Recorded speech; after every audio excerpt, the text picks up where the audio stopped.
Hello, everybody. Thank you, Tom, for the introduction.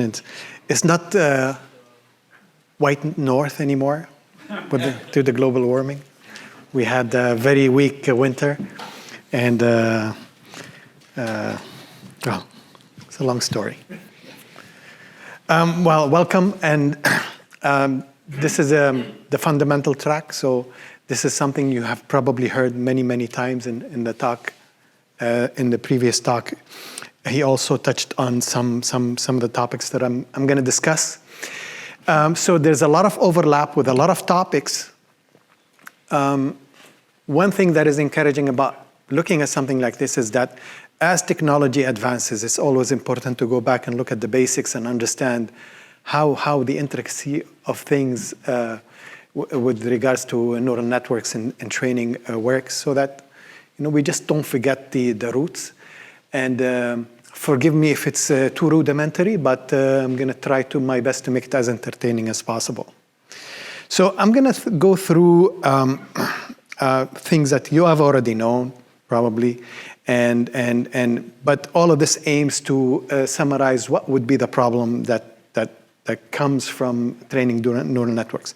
So what is training neural networks, deep neural networks? We actually trying to find a relationship between inputs and outputs.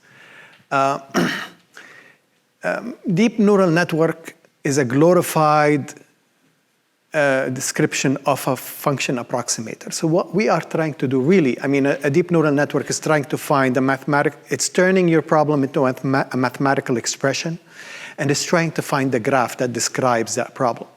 And it will do that by trying to fit the data to the best graph that can represent that, what the data looks like. Sometimes we can describe things in an easy fashion, like in a linear fashion, like what we see here. But as the problem grows, we go into higher dimensions, and it will become harder to visualize. But those are great tools to understand how, what is the concept that we are looking for. So we are trying really to find an acceptable relationship between inputs and outputs based on data that we already have. This is true for supervised and non-supervised.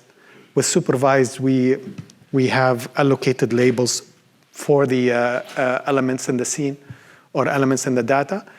For the unsupervised, we're just trying to find the relationship. So, for example, what separates two classes that exist in a data pool?